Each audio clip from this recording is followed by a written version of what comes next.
Muy buenas amantes de la historia, ¿cómo estáis? En el vídeo de hoy os traigo un vídeo sobre la cultura de la cerámica cordada. En primer lugar, como me gusta siempre, vamos a contextualizar, ¿no?, en el espacio tanto geográfico como temporal en el que nos vamos a mover en este vídeo, el cual sería desde el 2900 a.C.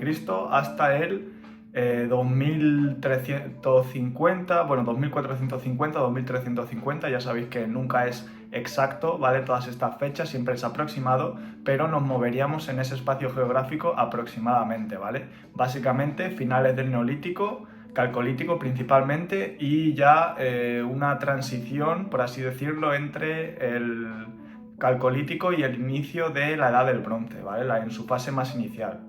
Luego, el espacio geográfico en el que nos vamos a mover es Centro Europa, básicamente, pero también incluye, porque esta cultura de la cerámica cordada fue un fenómeno prácticamente paneuropeo, y ya no solo es Centro Europa, sino que también incluye Europa del Este, Europa Oriental y Europa del Norte, básicamente.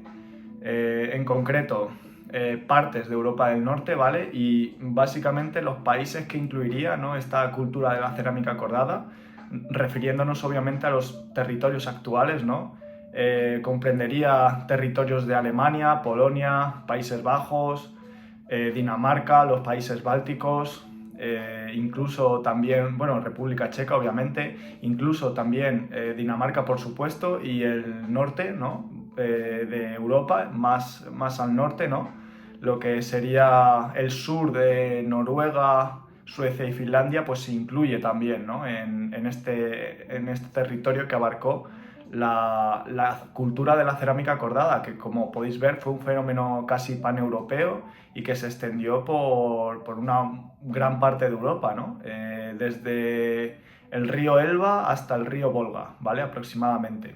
¿Y qué tiene de especial esta cultura? Bueno, primero es que esta cultura se asocia con la llegada y el auge de la metalurgia, en concreto de la metalurgia del cobre, porque nos encontramos en el Calcolítico. En Europa, ¿vale?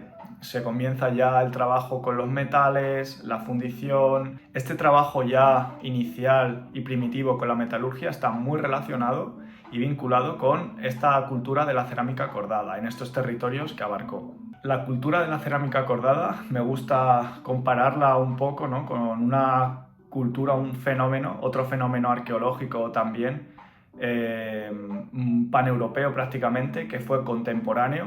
Varía un poco, ¿no?, porque este fenómeno arqueológico varía un poco del fenómeno arqueológico del que estamos hablando, de la cerámica cordada, pero prácticamente fueron contemporáneos, se puede decir así, y este abarca del 2800 al 1900 a.C. y sería el fenómeno arqueológico de la cerámica campaniforme, ¿vale? Que, como sabréis, es también muy famoso, muy conocido, ¿no?, del Calcolítico europeo, y que a mí me gusta comparar con este fenómeno de la cerámica cordada porque guardan bastante relación. Sí que es verdad que hay diferencias, pero bueno, en cuanto a relaciones que guardan, pues en primer lugar son prácticamente fenómenos contemporáneos, ¿vale? Eso sería lo primero que tendríamos que tener en cuenta. Otra cosa es que ambos se asocian a cambios, ¿vale?, en lo que es la tecnología, los cambios culturales, cambios en la jerarquía social, en los enterramientos incluso, ¿no? Todo esto se asocia con ambos fenómenos arqueológicos. Pero bueno, sí tienen diferencias notables. En primer lugar, el área de expansión, mientras que la cerámica cordada ya hemos explicado su área de expansión. La cerámica campaniforme también fue un fenómeno prácticamente paneuropeo, pero se centró más en el área occidental de Europa, ¿no?, incluyendo, por ejemplo, la península ibérica, ¿vale?, de donde se cree, de hecho, que surgió incluso, ¿no?, concretamente la zona del Tajo, ¿no?, pues ahí se cree que surgió en Portugal, ¿no?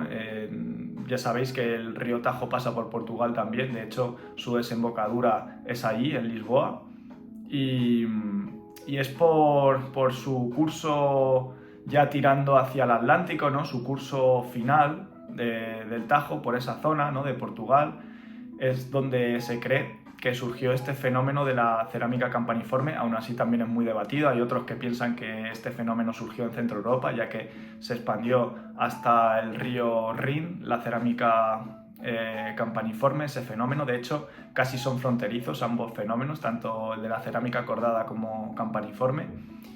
Y bueno, otra diferencia que podríamos destacar también es que mientras que el fenómeno de la cerámica cordada, este fenómeno arqueológico,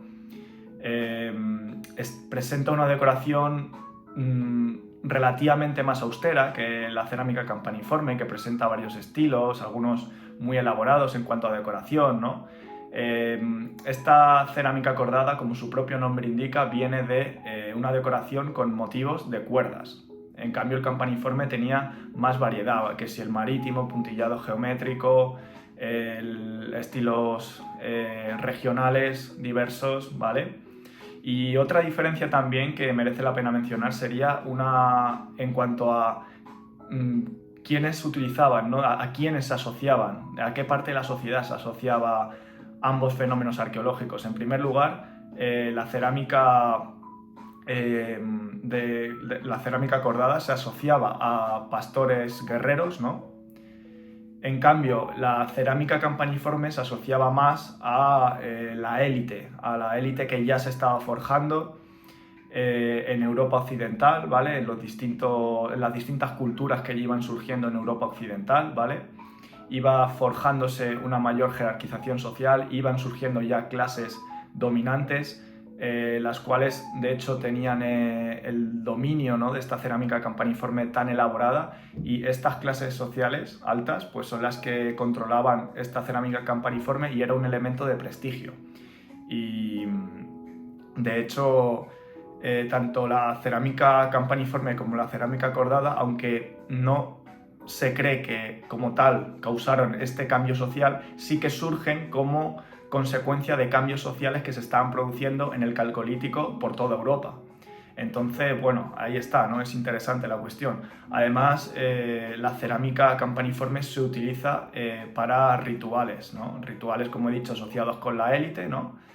Y también rituales funerarios, especialmente, que de hecho es donde hemos conseguido descubrir más, ¿no? En sus yacimientos funerarios es donde mejor se conserva esa cerámica campaniforme. En cuanto a los orígenes de esta cultura de la cerámica cordada, pues hay bastante disputa, ¿no? Ahí también no se sabe concretamente, aunque lo más probable es que sean descendientes, y porque se cree que tienen ADN, se cree firmemente, de hecho, que tienen ADN de estos Yamnaya, de los cuales ya he hablado, ¿vale? Anteriormente, estos Yamnaya, y recomiendo mucho ver el vídeo. Y se cree que esta cultura de la cerámica cordada está relacionada, su origen está muy relacionado con las migraciones de estos pueblos Yamnaya de la estepa al norte del Mar Negro, ¿no? De hecho, tiene bastante sentido porque si miramos cronológicamente, esta cultura de la cerámica cordada es posterior y contemporánea a la cultura Yamnaya, ¿no? Entonces, esta cerámica cordada es muy probable que sí que es verdad que surgiese y esté muy vinculada a su origen con los Yamnaya, ¿no? Estos pastores nómadas. La otra teoría que hay es que el surgimiento de esta cultura de la cerámica cordada surge en Centro Europa de manera autóctona, y bueno, esa sería la otra teoría. Pero yo personalmente, y la teoría más defendida, es que está vinculado su origen con los Yamnaya y los pastores nómadas de las estepas pónticas al norte del Mar Negro. En cuanto a la economía de esta cultura, ¿no? De la cerámica cordada, pues en primer lugar, resaltar que, claro, al ser un territorio tan extenso lo que abarcó esta cultura, pues había diferencias regionales, ¿no? Había serias diferencias. Principalmente una economía obviamente basada en la agricultura. De hecho, se quitó como había un estigma, ¿no? De estudios, procedente de estudios antiguos, ¿no? Sobre esta cultura de la cerámica cordada, que se pensaba que solo se dedicaban al nomadeo pastoril. Y esto se ha demostrado que no, debido a que la mayoría de los asentamientos, de hecho, de esta cultura de la cerámica cordada, presentan pues rastros de una agricultura sedentaria, ¿no? Entonces, tenemos una economía basada en una agricultura de cereales, como el trigo y la cebada. También una economía basada en lo que es la ganadería, ¿no? De animales, como pueden ser los bovinos, las ovejas, ovicápridos, básicamente, caballos, ¿no? Bueyes. Eso sería la ganadería, ¿no? de esta cultura. Y también tendríamos una economía muy basada, ¿no? en la producción metalúrgica ya, como objetos de cobre. Y también era importante la producción de objetos en piedra, hueso, ¿vale? Eso no cambia en el calcolítico. Y producción ya de bronce, ¿no? De materiales hechos con bronce, ya un inicio a lo que es la metalurgia, ¿vale? Primitiva aún, pero ya inicios, sin duda una evolución y un cambio en lo que es la producción tecnológica, ¿no? Y como he dicho, hay variaciones en las áreas bálticas y al oeste, ¿no? de Escandinavia, pues se practicaba la pesca, ¿vale? Al tener acceso al mar se practicaba la pesca. Y el mar, de hecho, era un nexo de unión, y esto puede explicar pues relaciones, ¿no? Tanto comerciales como de intercambio de conocimientos, lo que pudo pues explicar, ¿no? por qué esta cultura se expandió tanto, ¿no? Por lo que si tú observas un mapa ves que esta cultura abarcó un gran territorio, ¿no? Lo he explicado antes, y esto puede deberse sin duda a relaciones, ¿no? Relaciones tanto comerciales como culturales. De hecho, en la cerámica campaniforme pasa algo similar que con la cerámica cordada. En cuanto a lo que viene a ser los enterramientos, ¿no? Más el mundo funerario, ¿no? de esta cultura de la cerámica cordada, presenta variaciones con respecto a lo anterior, ¿no? que viene a ser el megalitismo y las inhumaciones colectivas. Al igual que con la cerámica campaniforme, que esto es otro punto que tienen en común, hay una transición hacia las tumbas e inhumaciones individuales, ¿vale? Con una marcada diferencia en los ajuares funerarios. Esto sin duda es algo rupturista con lo que es el enterramiento clásico megalítico, ¿no? Que no hay tanta diferencia en los ajuares, aunque ya se observa una pequeña diferencia, pero no tan marcada como en estas épocas ya entrando al calcolítico, en pleno calcolítico de hecho, e incluso transición al bronce. Aquí ya se observa una marcada transición a lo que viene a ser las inhumaciones individuales, tanto en la cerámica campaniforme como en la cerámica cordada, ¿vale? Observamos en estos enterramientos de la cerámica cordada también diferencias, ya no solo sociales por los ajuares, sino diferencias en lo que viene a ser los enterramientos en cuanto a sexos, ¿vale? Hay diferencias entre los ajuares masculinos y femeninos. En primer lugar, tenemos los ajuares masculinos, en los cuales predominan las armas. De hecho, son famosas las hachas de piedra, ¿vale? Encontradas en ajuares masculinos, que más que un arma yo creo que tenían una función simbólica y ritual, ¿vale? Además, los hombres eran enterrados de manera semiflexionada, y los hombres se orientaban hacia el oeste, ¿vale? En cambio, las mujeres igual se posicionaban semiflexionadas pero hacia el este, ¿vale? Lo que nos indica una diferenciación por sexos. Esto puede estar relacionado con sus creencias, ya que se estaba obviamente desarrollando unas creencias y rituales más sofisticados. Incluso una religión podemos hablar, ¿no? Y de hecho tenían conocimientos en astronomía, y muy probablemente esté relacionado con todo esto. Puede estar relacionado con un sistema de creencias cada vez más desarrollado y sofisticado, ¿no? Sabemos que estas comunidades ya tenían conocimientos sobre la astronomía, puede estar relacionado, ¿no? con este mundillo. También puede estar relacionado con, bueno, diferenciación, ¿no? entre sexos sin más, ¿vale? Además, como he dicho, se observa claramente diferenciación en los ajuares. Como he dicho, los hombres presentaban armas, ¿vale? Cerámica, presentaban ambos, ¿vale? Pero los hombres presentaban armas como estas hachas de piedra tan características de los enterramientos de la cerámica cordada. En cambio, las mujeres presentaban objetos decorativos como conchas o brazaletes de cobre, ¿vale? Ahí está la diferencia. Además de cerámica también, ¿vale? La cerámica suele ser común.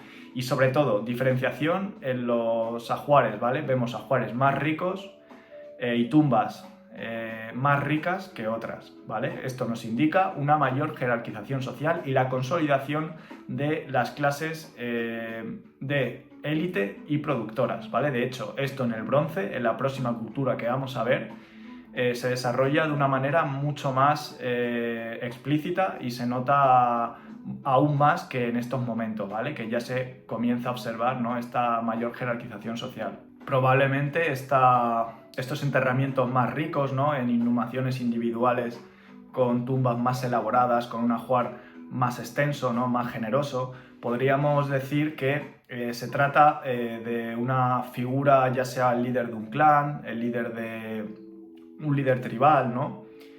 Y esto puede ser precisamente, siguiendo la teoría de los kurganes, motivo de que estos Yamnaya, como mencioné en el vídeo de los Yamnaya, trajeron sus costumbres, ¿no? Su mayor jerarquía social, ¿no?, basada en tribus, en clanes y tal, y esto pues pudieron llevarlo a las poblaciones europeas, que eran más igualitarias, pero con la llegada y la influencia de estos jinetes esteparios, ¿no?, pues ya fue transicionando poco a poco hacia sociedades más jerarquizadas. El tema de considerar, ¿no?, a esta cultura de la cerámica cordada como el Urheimat, ¿vale? De hecho, autores del siglo XIX lo consideran el Urheimat, es decir, el lugar de origen de los hablantes de una protolengua que dio origen a otras lenguas, a las lenguas indoeuropeas que todos conocemos, como el griego, las lenguas romances, las lenguas germánicas, ¿vale? Todas estas lenguas son indoeuropeas y se ha creído que esta cultura de la cerámica cordada es el Urheimat, pero durante el siglo XX, pues hipótesis como la de Colin Renfrew sobre la hipótesis anatólica, de que las lenguas indoeuropeas precisamente vienen desde Anatolia con la expansión pacífica de las actividades agrícolas y neolíticas procedentes de estos agricultores anatólicos, eso sería una. Y la otra teoría, que también es más validada y que se cree que también puede ser correcta, es la de Mary Haggin-Butas, la cual afirma que el origen de estas lenguas indoeuropeas reside en los kurganes, ¿no?, en lo que sería lo que hemos hablado antes, las estepas pónticas al norte del Mar Negro, ¿no?, en esta cultura de los kurganes, mejor dicho. Y se cree que estas teorías son más acertadas y tienen más sentido que considerar el Urheimat como la cultura de la cerámica cordada, ¿vale? Esto ya se ha demostrado que muy probablemente no fue así. Muy probablemente, siguiendo la hipótesis de Colin Renfrew y Mary Haggin-Butas, está o en Anatolia o en las estepas pónticas al norte del Mar Negro. Y bueno, chicos, espero que os haya gustado este vídeo, que os haya sido de utilidad, que hayáis aprendido mucho. Si es así, agradecería que le dejarais un like, os suscribierais al canal y comentarais qué os ha parecido, y nos vemos en próximas ocasiones, chicos. ¡Adiós!